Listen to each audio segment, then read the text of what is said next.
Yo estuve ahí secuestrada, estuve detenida y soy sobreviviente del lugar. Entonces, bueno, a mí me liberan, digamos, cuando llega la democracia, ustedes habrán estudiado, que se forma una comisión para investigar los delitos que había cometido la dictadura y las desapariciones forzadas y demás, que esa comisión se llamó la CONADEP. Eso fue en el año 1984, cuando vuelve la democracia a nuestro país, y entonces, bueno, yo voy, me acerco a la CONADEP para hacer mi denuncia, para hablar del funcionamiento del centro clandestino, para hablar de los compañeros que no estaban, de los represores que pude conocer y demás, de diversas opiniones. Pero para mí, en ese momento, ese lugar era importante como prueba para la justicia. O sea, en ningún momento se me ocurrió que, no sé, después del 2000, eso podía ser un sitio de memoria. O sea, íbamos para demostrar a los jueces que eso había sido un lugar donde se habían cometido delitos de lesa humanidad o delitos del plan sistemático de la represión que había utilizado la dictadura. Justamente después de eso, en el año 1985 se hizo el juicio a las juntas, profesores y demás, y en la década del 90, el 96, también hay un hito muy importante, que es que los vecinos organizados empiezan a marcar el lugar. Estaba la policía todavía, empiezan a marcar el lugar como diciendo, bueno, como que querían que fuera un sitio de memoria porque todos sabían que ahí había funcionado un centro clandestino de detención y exigir que se vaya la policía. Eso fue en el 96, llega el 2000, en esta lucha de los vecinos, la legislatura de la Ciudad de Buenos Aires dice, bueno, sí, esto fue un centro clandestino y debe ser un sitio histórico. Entonces la legislatura en 2003 promueve a partir de una ley que todo el predio de Olimpo sea sitio histórico. En las paredes, en algunos lugares. Entonces siguen luchando, siguen peleando, siguen haciendo difusión, marchas, hay marchas de Orleti, Olimpo. Orleti es otro centro clandestino que está acá cerca.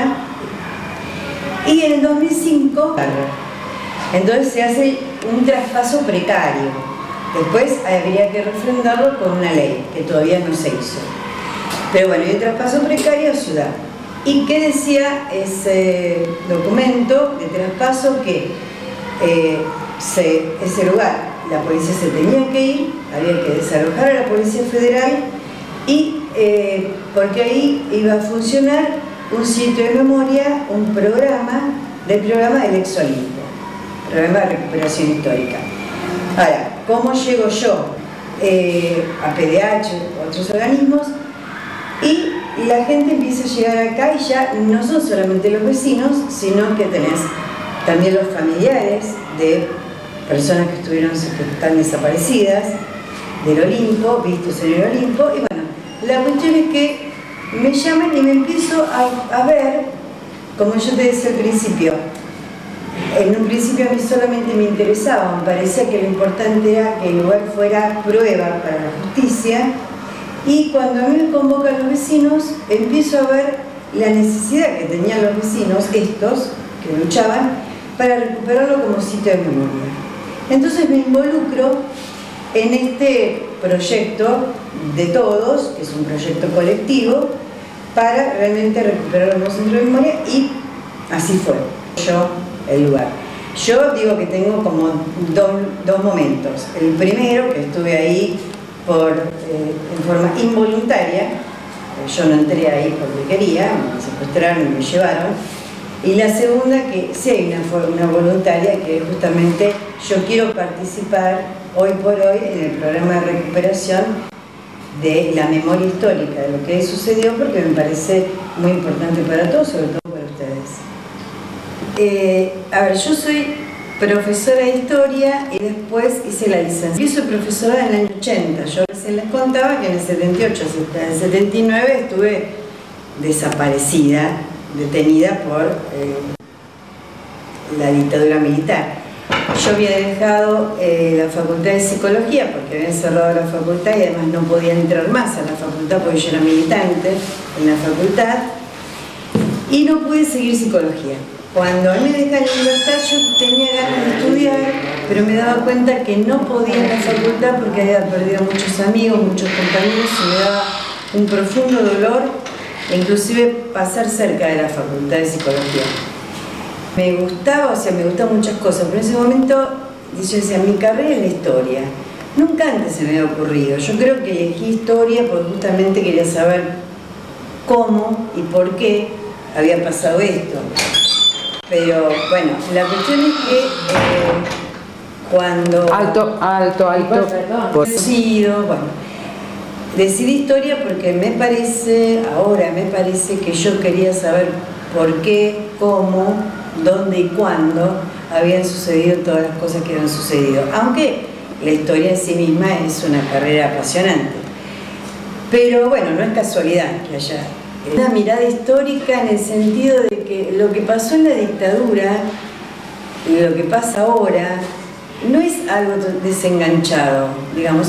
Esto es un eslabón más, lo que pasó en la dictadura es un eslabón más de las luchas populares que se dieron siempre desde que el hombre apareció en la tierra. Esta lucha de intereses manifestada por los que quieren participar y que las cosas cambien, organizarse y estar para estar mejor, y aquellos que no lo permiten porque están defendiendo sus intereses que son contrarios a los intereses del pueblo. Y esto, digamos, esto es un poco, no podemos quedarnos solamente en el horror de la dictadura, sino aprender por qué pasó la dictadura, que tiene que ver con esta lucha de intereses. Pues la historia, yo creo que no es ni más ni menos que la confrontación entre, no hablo de clases sociales, pero sí de intereses económicos y políticos que se ponen en conflicto. Y ahí en el programa del Ex Olimpo, áreas de educación, tenemos área de educación, área de entrevistas, estamos haciendo las historias de vida de los compañeros, y creo que mi formación, por haber estudiado historia, me sirve para dar esa mirada. En el equipo hay antropólogos, hay estudiantes de antropología, hay sociólogos, pero lo que nosotros apuntamos es a una, más que a lo académico, a compartir los saberes. Creemos en una educación popular, que todos estamos capaces y capacitados para aprender y enseñar, porque